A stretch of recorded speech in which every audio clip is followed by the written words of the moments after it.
네, 안녕하세요. 팬더입니다.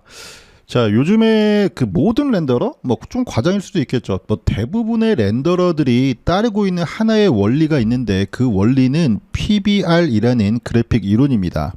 피지컬리 베이스드 렌더링의 약자고요.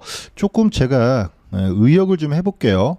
우리는 소프트웨어 렌더러 제조사인데 우리가 이 렌더러 만들 때 물리적인 사실, 물리적인 법칙에 입각을 해가지고 렌더러를 잘 만들어 놨으니까 사용자 여러분들은 정말 여기에서 최소한의 규칙만 지켜서 작업을 하시면 정말 물리적으로 올바른 렌더링 결과물에 도달할 수 있다. 뭐 이런 이야기입니다.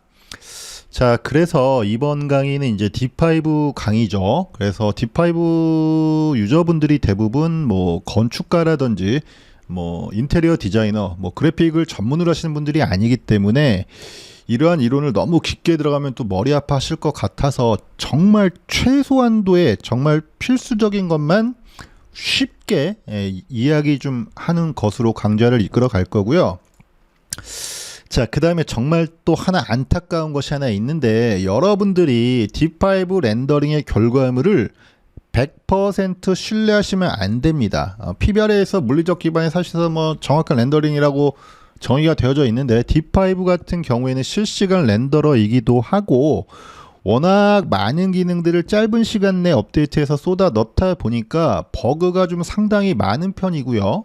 그리고 이 PBR의 기본 원리의 입장에서 볼 때 기본 설정이 조금 제가 볼 때 와 이게 맞나? 라는 생각이 드는 것들이 몇 가지 있습니다. 이런 것들도 주의해야 되기 때문에 말씀을 드릴 거고 또 하나 좀 잡설이 긴데 좀 당부드리고 싶은 것은 건축가나 인테리어 디자이너 경우에 아니 내가 본업이 그래픽도 아닌데 PBR인지 뭔지 이걸 해야 돼?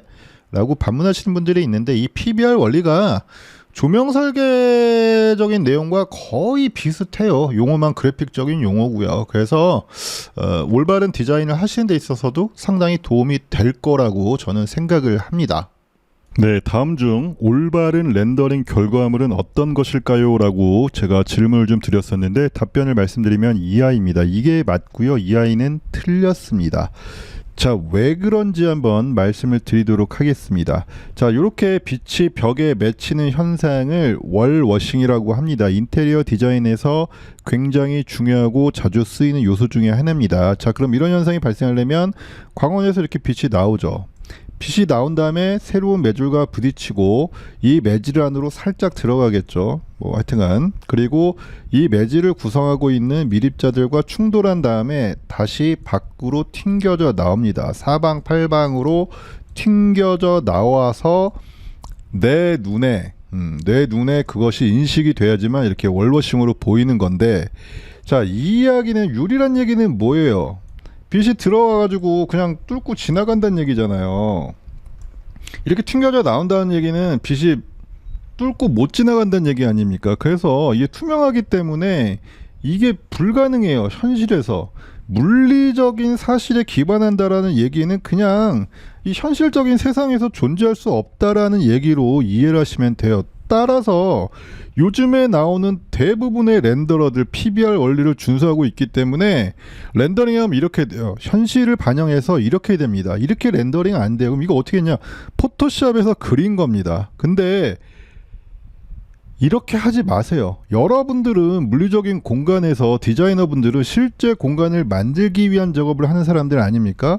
상상화 그리는 게 아니잖아요. 그리고 이거는 대표적으로 조명 설계에서 잘못된 예로 손꼽히는 예입니다. 이거 하지 말란 이야기예요. 설계적으로도 잘못됐어요. 그래픽 이전에 설계적으로도 잘못이 됐다라는 이야기입니다. 자, 그래서 제가 2020년도에 요것과 유사한 월워싱에 대한 잘못된 설계 사례 가져왔었고 당연히 렌더링에서 안 나오는 게 정상이다라고 해서 강좌 만들어졌었고 그 근거 자료 여기에 있어요. 이거 그래픽 사이트가 아니라 아키텍트닷컴에 올라온 내용입니다.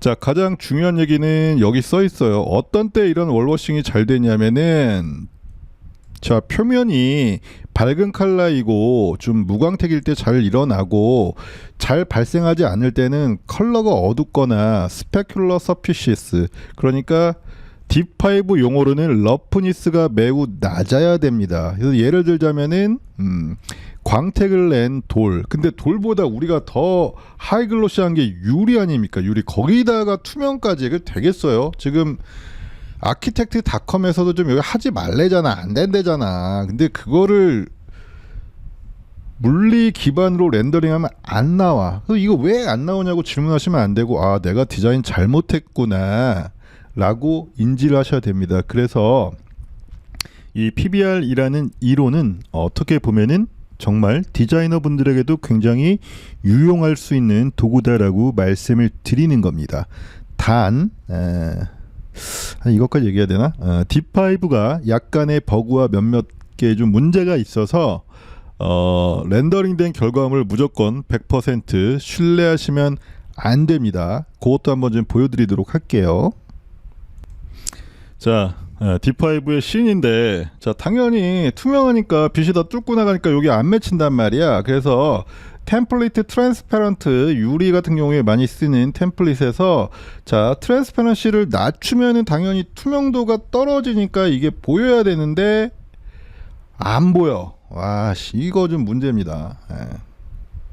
이게 투명도가 제로가 되면 여기에 이렇게 맺혀야 돼요. 아, 또 이런 이야기 할 수 있어요. 이게 너무 하이글로시해서 그런 거 아니냐 해서 이 러프니스를 좀 올리시면은 좀 맺히긴 합니다. 근데 그거 전에도 요거 이렇게 낮췄을 때도 어느 정도 여기 나타나야 돼요. 다른 렌더러에서는 나타납니다. 오직 얘만 안 돼요. 이거 그냥 무조건 믿으시면 안 되고, 러프니스를 좀 올리면 자, 이런 식으로 좀 나타나기 시작하는데, 투명도가 0이라면은 이거보다 더 잘 나타나야 되는데 조금 요런 좀 문제가 있다. 요거 좀 빨리 업데이트가 되기를 희망한다라고 말씀을 좀 드리도록 하겠습니다.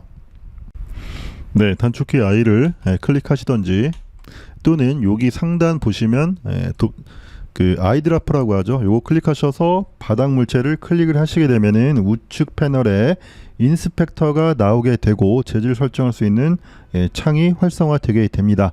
맨 위쪽에 보시면은 머티리얼 템플릿이라고 해서 10가지 정도로 재질의 특성에 맞는 10가지 카테고리로 분류가 되어져 있고, 가장 기본은 커스텀입니다. 당연히 이 아이 PBR 원리에 의거하고 있고요. 자, 가장 먼저 나오는 용어는 베이스 컬러입니다. 자, 이 아이가 하는 일은 클릭해 보도록 할게요. 재질의 가장 기본이 되는 색깔을 정의를 합니다. 이렇게 굉장히 쉽죠. 기본은 HS 모드입니다. Hue Saturation Value죠. 그래서 이렇게 색상 Hue Saturation 밸류, 이건 뭐 다 아시겠죠. 디자이너들이 정말 선호하는 색상 체계고요. 자, 저 같은 경우 3D를 전문적으로 작업하시는 분들은 RGB를 좀 많이 쓰십니다. 그래서 HSV에서 선택한 154, 54, 66이 RGB 모드로 바꾸시면은 이렇게 컨버팅 돼서 78, 170, 130 이렇게 나오게 됩니다. 자기가 원하는 색상 모드를 선택해서 작업을 하시면 되고요. 자, 맨 마지막에 보시면은 헥사 코드라는 게 있는데, 대부분 많이들 좀 쓰지 않는 모드일 거예요. 프로그래머들이 조금 더 선호를 하고요. 숫자와 문자로 구성이 되어져 있습니다. 조금 더 얘기 하나 드리면, 요즘에 이제 디자인 업계나 CG 업계에서 AI가 굉장히 화두인데, 스테이블 디퓨전에서 이 헥사 코드를 사용할 수 있습니다. 어떤 때 쓰냐면, 자, 물체를 정의할 때, 이거를 뭐 냉장고로 정의해줘 그러면 냉장고에 정의되어져 있는 헥사 코드가 있습니다. 그거를 입력해서 쓰실 수 있는데, D5에 조금 버그가 있어서 주의하셔야 된다는 점 미리 말씀드리고, 그 버그도 좀 얘기하도록 할게요. 자, 일단 기본적으로 재질의 기본 색상을 정의한다. 그래서 다른 말로 베이스 컬러를 알베도라고도 표현을 해요. 앤스케이프 굉장히 유명한 렌더러죠. 거기에서 용어는 베이스 컬러 대신에 앤스케이프다. 같은 기능이다.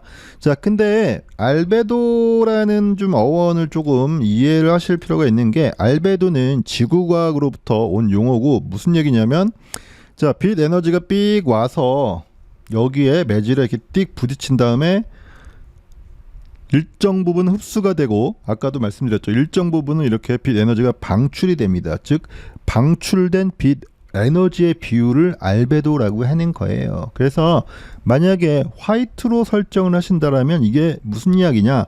색상에서 화이트란 얘기는 알베도의 관점에서 보시면 빛 에너지가 삑 와서 매줄과 뿡 하고 부딪힌 다음에 흡수가 돼야 되는데 흡수는 하나도 안 되고, 100% 전부 다 빛 에너지를 방출을 했다는 얘기가 되고요.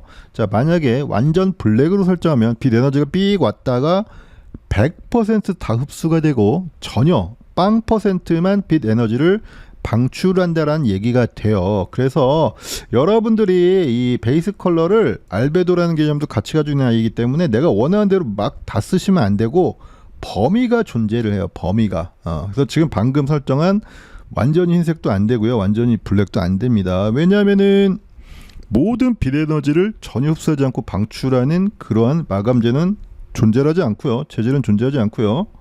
자, 블랙 같은 경우도 세상에 존재하지 않아요. 물론 저기 지구 밖으로 나가가지고 블랙홀 가면은 모든 빛 에너지 흡수하니까 뭐 그건 굉장히 예외적인 얘기고, 그래서 범위가 존재를 한다. 자, 그래서 베이스 컬러의 레인지 또는 알베도 레인지라고 해가지고 거기에 있는 모든 색상 밝고 어두운 걸 다 쓰면 안 되고, 가장 밝을 때가 90%예요. 이거보다 더 넘어가는 물질은 없어요. 90% 알베도는 즉 빛을 10% 흡수하고 90%를 방출한다는 거죠. 그래서 마지노선이 90이고요.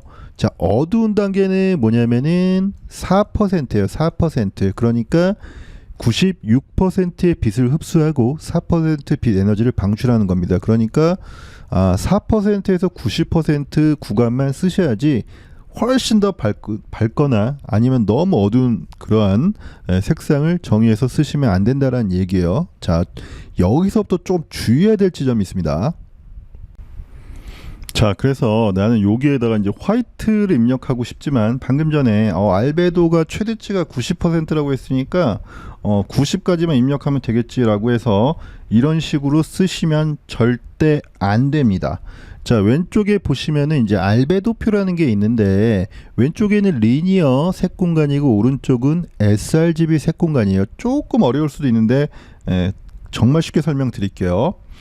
자, 우리 디자이너분들, 건축가나 인테리어 디자이너분들이 뭐 포토샵, 웹, 뭐 거기서 만든 JPG 이미지 대부분 99.9% 사용하는 색 공간은 그냥 sRGB예요. sRGB. 그냥 몰라도 돼. 그냥 내가 사용하는 건 sRGB인데, 근데 문제가 뭐냐면 이 sRGB는 우리의 모니터가 밝고 어두운 단계, 영어로 다이나믹 레인지라고 해요. 뭐 나중에 여기 보시면 HDRI라는 단어도 나오는데 거기서 쓰는 다이나믹 레인지 똑같은 얘기고 나중에 좀 한번 설명드릴게요. 하여튼간 밝고 어두운 단계 256단계로 되게 제한이 되어져 있는데 우리 렌더링된 이미지는 훨씬 더 밝고 어두워요.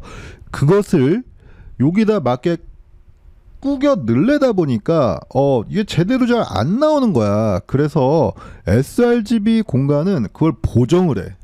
제대로 보이도록 하기 위해서 보정이 들어갔기 때문에 그냥 생으로 90%니까 90% 넣으면은 안 된다. 그걸 한번 보여드리도록 할게요. 일단은 여기는 이제 RGB로 써져 있으니까 이제 RGB 모드로 바꾸시고, 여기 매우 강력하지만 위험한 기능이 하나 있는데 스포이드예요. 클릭하셔서 움직여 보시면 모니터에 있는 모든 화면들의 컬러를 RGB로 피킹을 할 수가 있어요. 그래서 가장 밝은 0.9라고 했죠. 화이트 페인트. 그래서 가볼게요. 클릭하기 전인데 뭐가 다르죠? 243인데 얘는 242야. D5에 버그가 있습니다. 버그.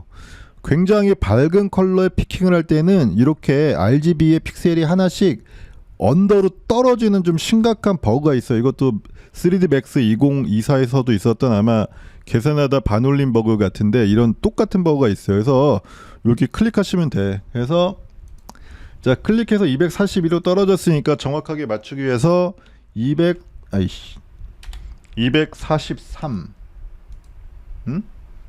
243 인성이 드러날 뻔했죠. 방금 욕 나올 뻔했습니다. 자, 240도 입력을 하고 HSV 모드 우리 잘 쓰니까 바꿔볼게요. 이 뭐지? 이씨. 네, 비싼 키보드에다가 콜라를 쏟아가지고 좀 그러네요. 자, 240도에서 HS 모드로 바꿨더니 90이 아니라 95가 나옵니다. 왜냐하면 이거는 보정이 들어가서 그래서 95로 입력을 하셔야 돼. 그래서 90%니까 여기 90% 입력하면 안 되고, 우리가 쓰는 색 공간에서는 sRGB 공간이기 때문에 보정된 것까지 계산을 해서 95로 입력해야 된다라는 이야기고, 자, 그러면 여기가 이제 가장 낮을 때가 4%라고 그랬잖아요. 4%. 그럼 이 아래로 내려가면 안 된다라고 해서 4% 입력해서 쓰시면 안 돼요. 안 돼. 자, 이것도 보정을 해야 되기 때문에 4% 0.04 요거는 59로 입력을 해야 되는데, 한번 RGB에서 클릭 이거 해볼게요. 스포이드 쭉 가져갔어. 근데 이번에 맞네. 네. 이 D5 컬러 피커의 버그가 이렇게 어두운 색에서는 정확하게 찍혀 59는 59로 찍히고 108까지 맞고 148 여기는 또 RGB가 한 픽셀씩 언더로 찍히죠. 그래서 찍고서 HSV로 바꿔보면 23이야. 그래서 결국은 정리하자면 sRGB이기 때문에 23에서 95다. 그러니까 4에서 90을 입력하면 안 되고 상당히 이렇게 밝은 요 밑에는 쓰면 안 돼. 그래서 여기까지 요렇게만 쓸 수 있다라는 게 제일 중요하다. 그리고 이놈의 컬러 피커는 좀 버그가 있다. 근데 이런 질문 하실 수 있어요. 아니 뭐 RGB 값 하나 달라지는데 그 뭐 대수라고 뭐 눈으로 봐도 큰 차이가 안 나는데, 예, 그럴 수 있는데, 자, 제가 아까 AI의 어떤 카테고리 문제를 한번 언급했었는데 거기서는 좀 심각할 수 있어요.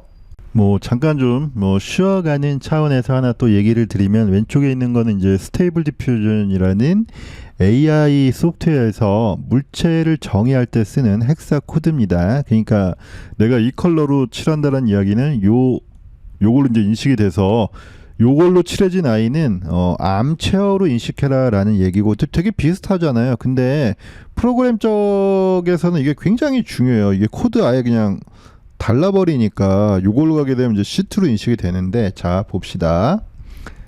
누르시고, 물론 아직까지 D5에서는 내가 원하는 컬러로 뭐 아이디를 추출하는 방법이 없긴 하지만 어쨌든 이게 굉장히 기본이니까 헥사 코드로 바꾸시고 클릭을 해서 쭉 가져오면은, 자 보십시오.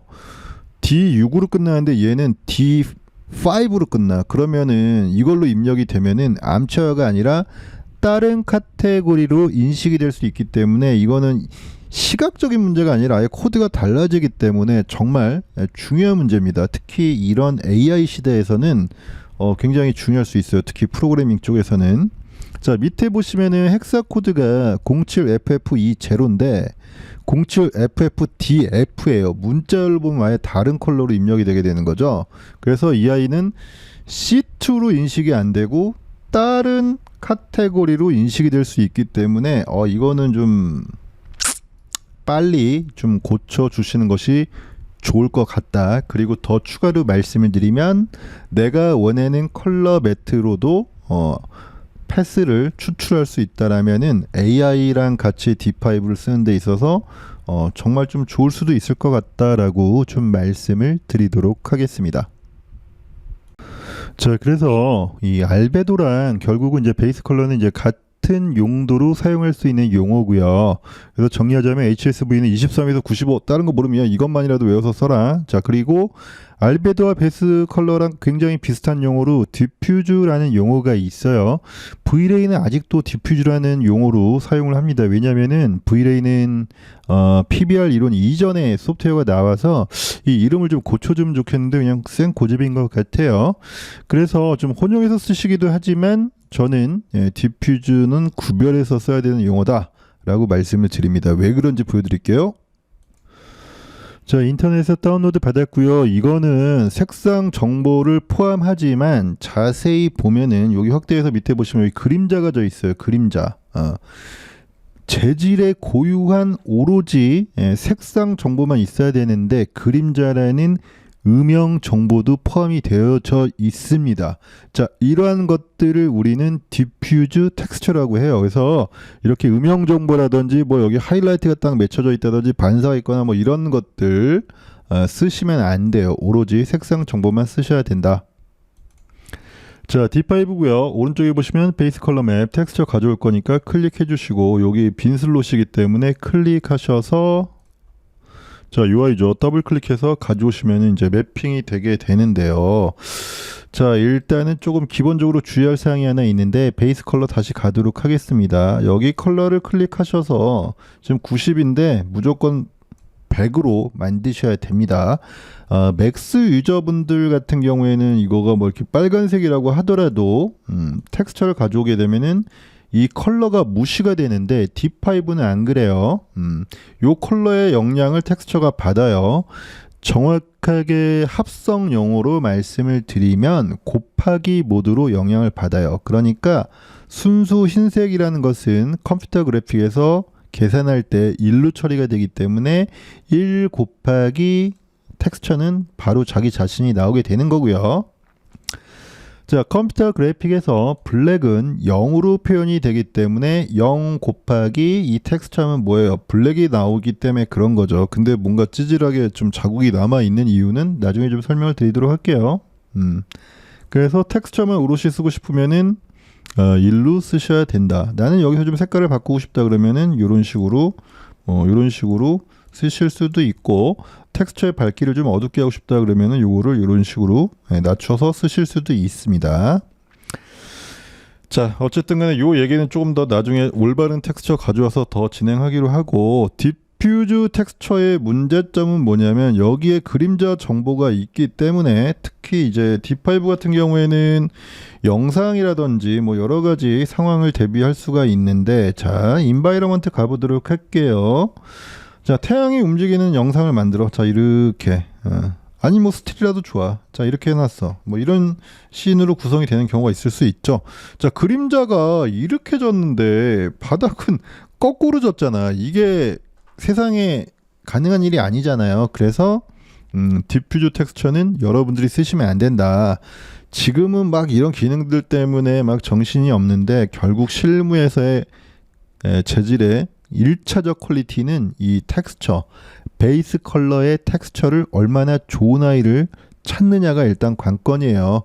뭐 특히 이제 어셋들 많이 쓰시는데 이제 전문적으로 실무를 하시다 보면 이 어셋 가지고는 택도 없고 텍스처 구해서 이렇게 만드셔서 쓰셔야 되기 때문에 그래요. 그래서 또 이 아이는 이렇게 시각적으로 물리적으로 틀린 결과물도 나오지만 또 하나의 문제점은 더 정확하게 말씀을 드리면, 자, 알베도라는 관점에서 여기가 밝잖아요. 밝으면 이렇게 밝은 빛 에너지가 방출이 되는데, 자, 여기도 원래 리빌로 흰색이 나와야겠죠. 흰색. 여기는 그림자잖아. 근데 여기는 그림자가 이렇게 입혀져 있으니까 여기 빛을 맞고 튕겨져 나갈 때는 어떻게 되겠어요?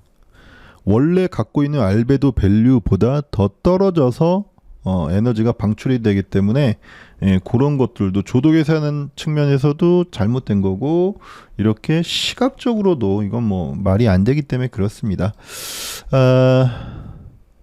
굉장히 좀 시간이 많이 좀 쉽게 설명한다고 하다 보니까 좀 많이 지체가 된 것 같아서 나머지는 좀 잘라야 될 것 같아요. 이거 좀 분량 조절에 실패를 했네. 만화가도 아니고 해서 조금 뭐 피드백을 달아주시면 좋을 것 같아요. 그래서 항상 제가 뭐 고인물들, 뭐 맥스 뭐 진짜 전문적으로 쓰시는 분들을 위한 강좌만을 좀 만들다 보니까 조금 이렇게 초보자분들 뭐 이런 분들을 위해서 쉽게 설명하다 보니까 좀 많이 길어지는 것 같아서 뭐 강의가 좀 뭐 졸려도 괜찮고요. 뭐 나쁜 말도 괜찮으니까 조금 써주시면 다음번 영상에 좀 참고하도록 하겠습니다. 주저리 말이 많은 영상 시청해 주셔서 감사합니다.